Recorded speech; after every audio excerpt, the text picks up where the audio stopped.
Welcome back to the channel, everybody. Today's video was a blast from the past. We're looking at a Jetburn character that was very near and dear to a lot of people's hearts, that was once claimed the second coming of Ojiro 2, I believe, if he was able to get enough, if a critical mass of seal cards came out. Shoto Todoroki 4. He's a 628, death, fire, and water. We are a death main symbol. We do have some attunement cards in the deck. But with some of the AOT 3 pieces, he has gotten a little bit of a bump. So let's go ahead and take a look. He has a response. Once per turn, after you play a ranged card, Seal of Foundation. Our attack gets 1 enhance. That response does work on block as well. Enhance.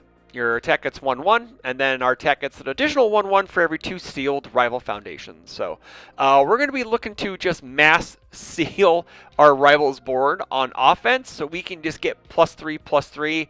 Highly doubt we'll ever get to the magical +4/+4, but we could get to the +3/+3 pretty easily due to Tranquility of Death if we're able to get as many copies of those on board, thanks to the Critical Role set.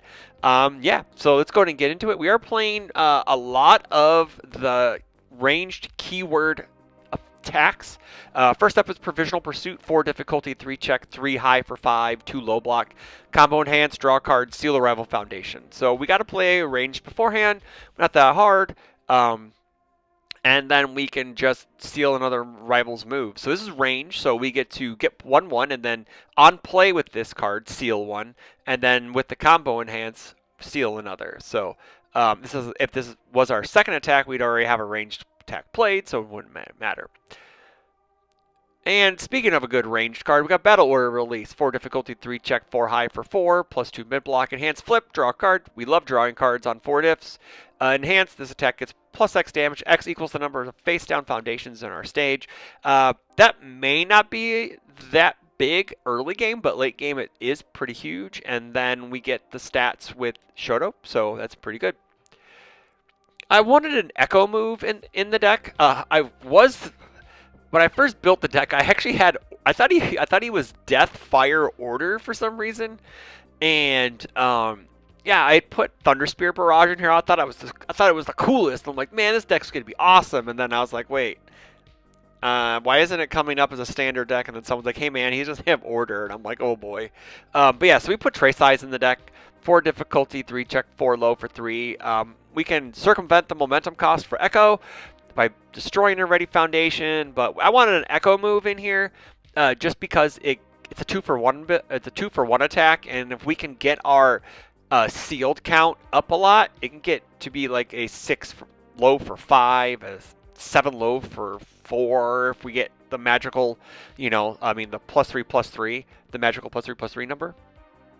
Next up is Tri-Gravity Beam. If we can't like steamroll our rival with stats, we'll just yeet the cards out of their hand. 4 difficulty, 3 check, 1 mid block, 4 mid for 5, deadlock, stun 3, ranged, enhance, destroy 1 foundation. If you have 2 other attacks in our card pool, look at our rival's hand and remove it. That's good. And then if one of our cards have been removed this turn, which probably is not that often, that probably won't happen very much. We're looking for the easy hand rip. We get 2 damage.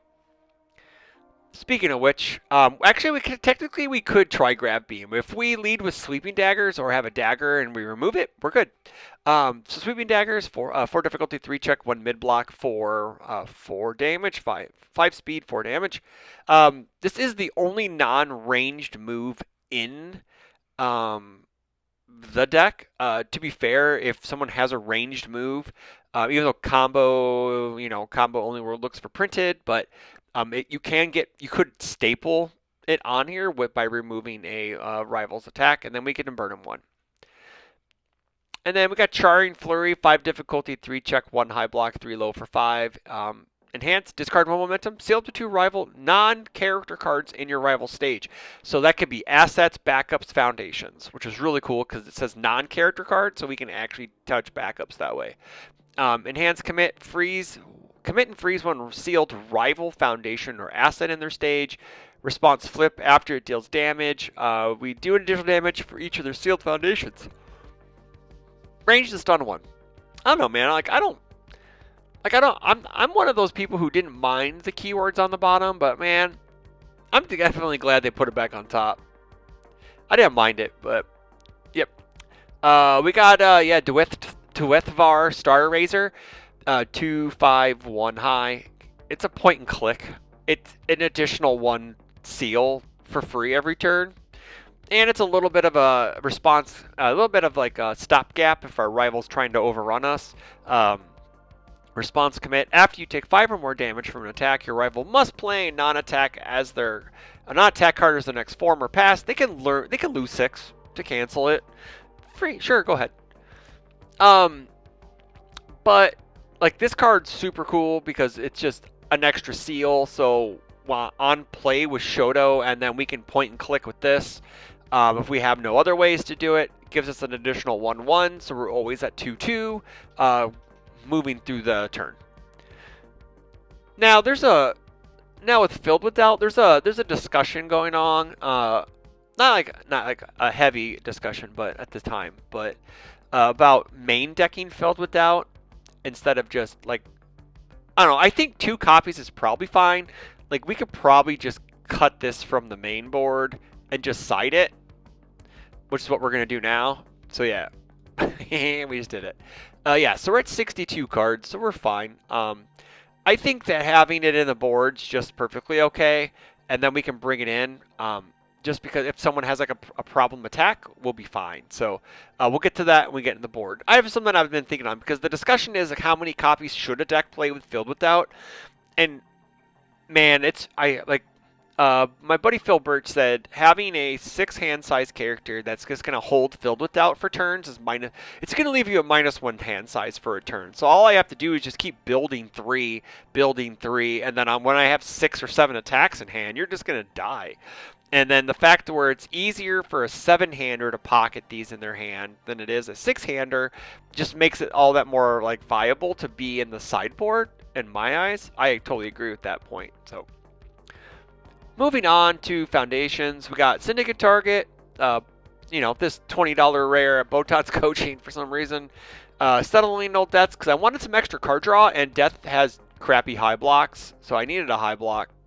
So, and this is a lot like I know it's not really sacrilege in an unyielding destruction realm where, hey man, each player 6 or more foundations with each draw card, but it's a card draw with high block.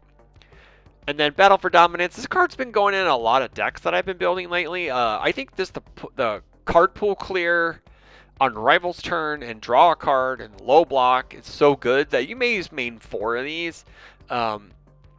I think you just can, and it would be fine. But I think for this instance, we're going to leave it at 3 just because we're probably blocking with like attacks, and we don't want to remove those. Radiant Visage for Momentum Hate, 1/5/3 high block, flip mill 3, your rival spends some momentum. And now the biggest linchpin of the deck. This I would say that as long as we have, we need 3 copies minimum on board to really ramp up the stats, but to start off with a free seal to start of your combat phase, because obviously you pick one, your rival's going to pick your opposite, and then your other one, and then if you have a third one, there, you get a free 1/1. But normally if we play this, then we attack, we can get the 1/1 online, but if we have 2 of these, and then we do 1, and then we have like Dwethvar, that's easy 3/3 almost every turn, which is crazy, but it could also be Christmas Land, but yeah, it's very handy. Always cool, because we want to build, we may need to build some extra foundations. Also, this gives us a little bit of damage, either protection, so it can't be 9 Titans, or it also says your rival's attack can't be doubled by 9 Titans, too. Failed Role Model for point and click, 2/5/3 mid, flip mill 1 foundation, mill 1, seal a foundation, deadlock enhance, seal, commit, and freeze 1 rival foundation. Latent skill for card draw. Unforeseen development is one that probably, it's kind of like a flex spot in this deck. It could be in it, it could not be in it. You could do either or. But it does say enhance, commit, seal 1 life or infinity foundation. So we could use this every turn to seal their moment of normalcy, and then use our other abilities. Because technically we could just seal it with Shoto anyways when we play a ranged attack. But as like we could just cut this and make the deck 2 cards smaller. I think we will. I think we're gonna cut this deck. We'll cut this and just make it 2 cards smaller. Just because Shoto will take care of it. Like, we just go there. Your moment of normalcy is sealed when I play an attack. Next up is Dark Ward. We hate responses in card pool that our rival can do, offensively and defensively. Devastating Loss is a huge piece that death symbol characters gained. 2/5/3 low block, sacrifice, destroy 1 rival asset or backup. And in a 9 Titans era, being able to just point and say, boom, you're dead, which is actually kind of funny with the card art. It allows us a little more leeway to, like, not have to worry about them that much, because 9 Titans are a pain in the ass. So offensively and defensively, like, if our rival has no way to, like, stop our foundations, like, they're just going to lose their assets and backups all day. We play Normal and Normalcy because it's a good card. It also probably could be trimmed down, maybe, but then we'd be under 60 cards, and I don't want to mess with that right now. So yeah, 2 copies. We like speed and damage resets. Button Collector is a very, very interesting one because 3 difficulty, 5 check, 2 low block. Has a really cool ability with him. Spend a momentum, seal 2 rival foundations. Your rival may destroy 1 foundation to cancel his ability. So it's either you get a free 1/1 or they destroy a foundation. So they may end up destroying 1 sealed foundation if it's a crappy one.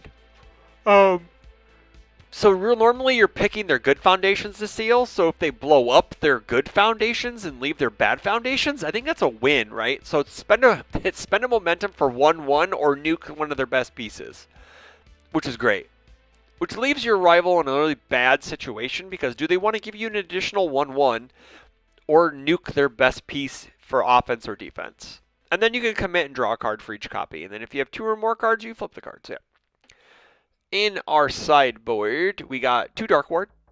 Resolute End is for Filled with Doubt, or, you know, City Rampage decks, or Airy Smiles decks, just so we can get rid of, we don't not have to worry about actions. And then we play 2 copies of Filled with Doubt. We just moved them to the side because I think we're going to start just not playing them in the main unless we're a 7-hand size character. 1 extra Devastating Loss, and then activate the Coordinate. Oh, this is an interesting one. Sometimes you can't attack your rival's backup. Since 9 Titans came out, Hanji 1 has been rising in popularity, in my opinion. So 5 difficulty, 3 check, 1 high block, 4 high for 6, ranged weapon. For some reason, it's a weapon. No idea why. Blitz, each rival backup loses 2 stamina, and then Deadlock Blitz, your rival flips 3 foundations. So it's really just more backup hate, without having to, like, really sacrifice an attack, because this is beefy. It's a 4 high for 6 with a 1 high block. So it's a very well statted move, and it burns your rivals backups for 2 stamina. So if you're going against like a Hanji 1 or a Beast Titan, you slot these guys in probably over Sweeping Daggers or Charring Flurry.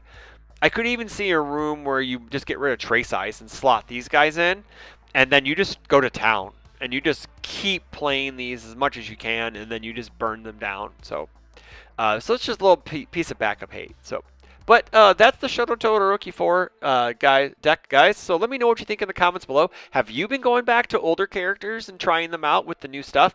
I think there is some validity to that. So let me know your findings in the comments below. Keep staying tuned for more content as the Louisville Regional comes up in the middle of July, and we're going to start prepping for it every night on Crash Course on the Grind on Friday. The Crash Course on the Twitch channel for the foreseeable future on Fridays. So until then, take care.